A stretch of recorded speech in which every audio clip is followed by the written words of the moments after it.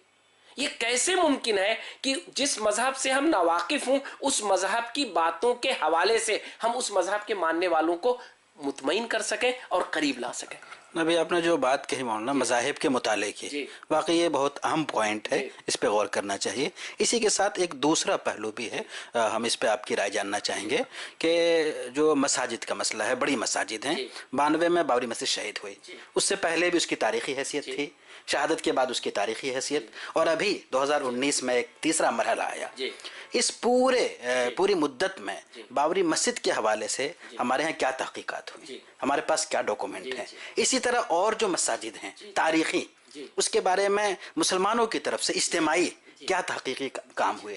کیا ایسا نہیں لگتا ہے کہ ان جیسے موضوعات پہ ہمارے پاس تحقیقی ادارے ہونے چاہیے، وہ ڈاکومنٹ، وہ شواہد محفوظ ہونے چاہیے، بلکہ اس کو اور آگے بڑھانا چاہیے اور تحقیقی کام ہونا چاہیے؟ اس حوالے سے کیا کہیں گے آپ؟ جی، بہت آپ نے اس کو کھول دیا جس بات کو میں کہہ رہا تھا اور کہنا چاہتا تھا کہ بنیادی طور پر ہمارا ایک جز بننا چاہیے تحقیق کا، پڑھنے پڑھانے کا، اور خاص طور پر اہل علم کا، علماء کا، دعات کا، دانشوروں کا، کہ ہندوستان میں ہم جس ماحول میں رہتے ہیں، ہمارے اوقاف کی تاریخ، ہمارے مساجد کی تاریخ، ہمارے مدارس کی تاریخ، یہ ساری چیزیں اور ان بنیادوں پر جو اکیڈمک ہوتی ہیں، جو دلائل کے ساتھ ہوتے ہیں. دارالمصنفین نے تھوڑا سا کام کیا تھا، میں اس پہ بعد میں آؤں گا کہ مغل پیریڈ کی تاریخ خود وہ ہمارے ہاں بہت کم پڑھائی جاتی ہے. تو طے بات ہے جو کچھ کہا جائے گا ہم اس کو سنیں گے اور اسی پر سوات کہہ دیں گے، یا ہم خاموش رہیں گے، یا ہمیں غصہ آئے گا جب ہم نہیں پڑھیں گے. دارالمصنفین نے سلسلہ شروع کیا تھا لیکن وہ سلسلہ آگے نہیں بڑھ سکا. اس سلسلے کو آگے بڑھانے کی ضرورت ہے.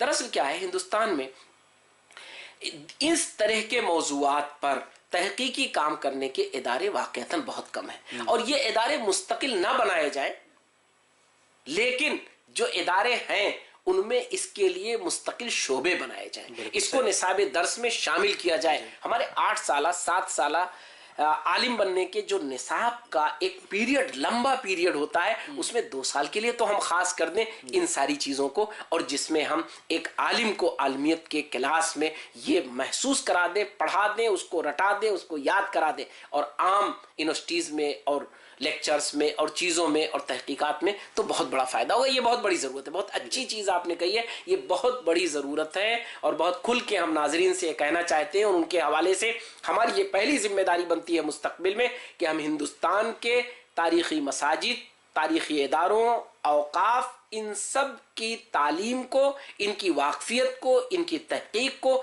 ان کی چیزوں کو اپنا شامل درس کریں، ڈاکومنٹری سسٹم کو اپنے ہاں پڑھنے پڑھانے کا رواج ڈالیں، تحقیق کر کے ان کو سامنے لائیں۔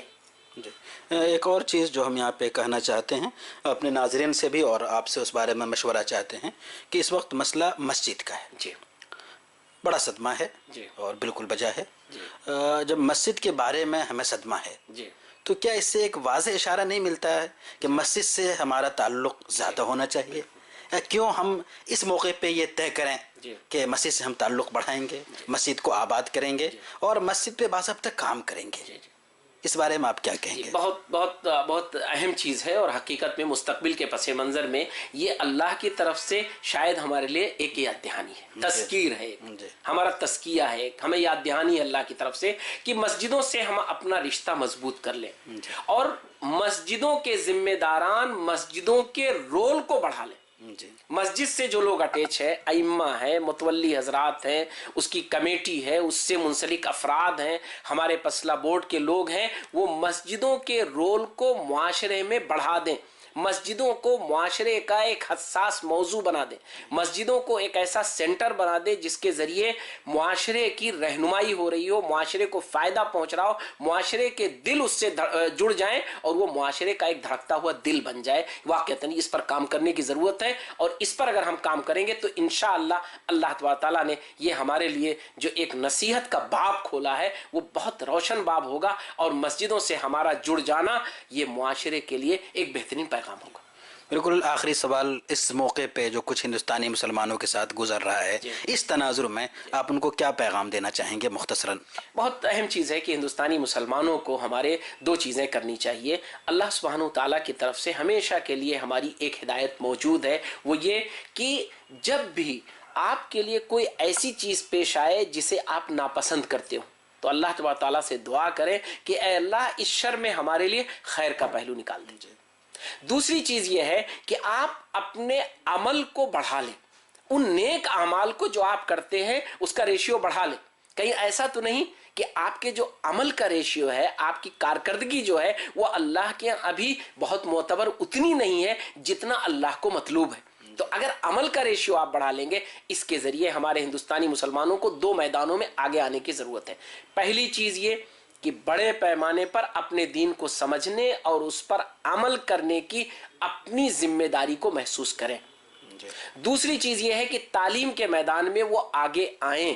تعلیم ہندوستان کے مسلمانوں کی وہ شے ہے، وہ ان کا زیور ہے جو ان کا بڑا قیمتی زیور ہے، انہیں بڑا قیمتی بنا دے گا۔ ہندوستان کے مسلمانوں کو یہ محسوس کرنا چاہیے کہ وہ تعلیم کے میدان میں آگے آ کر کے ہندوستان میں اپنے کردار کو بہت آگے لے جا سکتے ہیں، اور ایک نہیں ہزاروں مسجدوں کی خدمت کو اور ان کے پیغام کو وہ نمایاں کر سکتے ہیں۔ شکریہ، جزاک اللہ۔ ناظرین، ابھی آپ نے دیکھا ہم نے گفتگو کی کہ بابری مسجد کا جو فیصلہ آیا ہے وہ ہمیں کیا سبق دیتا ہے۔ یقیناً اگر ہم نے اس سے کچھ سبق حاصل کیا اور آگے کے لیے کوئی لائحہ عمل طے کیا تو آئندہ مستقبل ہمارا روشن ہوگا۔ جی ایک چیز، دراصل میں نے مغل پیریڈ کی بات کہہ دی تھی، یہ بھی ایک بہت اہم باب ہے۔ ہندوستان میں انگریزوں کی تاریخ تو تھوڑا بہت ہم جانتے ہیں اور انگریزوں سے آزادی کو بھی تھوڑا بہت جانتے ہیں، سنتے رہتے ہیں، لیکن اس سے بالکل لگا ہوا جو مسلم پیریڈ ہے، مسلم پیریڈ 700 سالہ ہے، لیکن مغل پیریڈ جو آخری مسلم پیریڈ ہے، مسلم حکمرانوں کی پیریڈ ہے، وہ بہت اہم ہے، کیونکہ ہندوستان میں ان کے بقایا ہیں، ان کی نشانیاں ہیں، ان کی چیزیں ہیں۔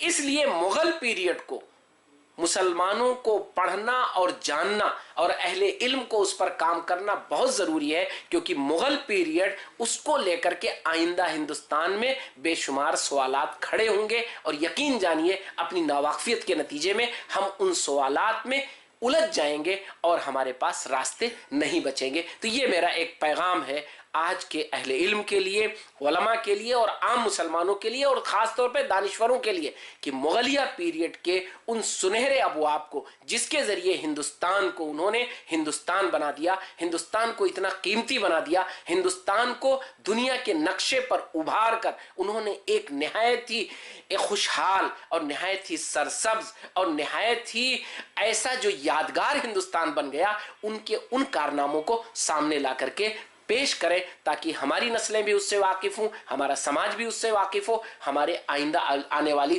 ساری پیڑھیاں، مسلم اور غیر مسلم یہاں بسنے والے سارے افراد وہ محسوس کر سکیں کہ آج جس ہندوستان میں ہم سانس لے رہے ہیں اس میں مغلوں کا رول کتنا زیادہ ہے۔ جزاک اللہ، جزاک اللہ۔ ناظرین، ابھی آپ دیکھ رہے تھے ہمارا خاص پروگرام مذاکرہ، اور ہمارے ساتھ گفتگو کے لیے موجود تھے مولانا مصطفیٰ مدنی صاحب۔ ہم نے گفتگو کی بابری مسجد فیصلے کے تناظر میں۔ ہمارا مقصد آپ کو تسلی دینا نہیں ہے، نہ آپ کو اطمینان دلانا ہے، بلکہ ہمارا مقصد یہ ہے کہ اس وقت اس فیصلے سے جو کام کے نئے میدان سامنے آئے ہیں، جو ضرورتیں سامنے آئی ہیں، وہ بہت اہم ہیں اور ہماری توجہ کی طالب ہیں۔ اگر ہم نے ان گوشوں کی طرف جن کی جانب خاص طور پہ ابھی مولانا نے ہم سب کو متوجہ کیا، اگر اس کی طرف باضابطہ تحریک کی شکل میں پوری پلاننگ کے ساتھ اور ہمت کے ساتھ آگے بڑھتے ہیں تو یقیناً مستقبل انشاءاللہ روشن ہوگا۔ بہت بہت شکریہ، جزاک اللہ۔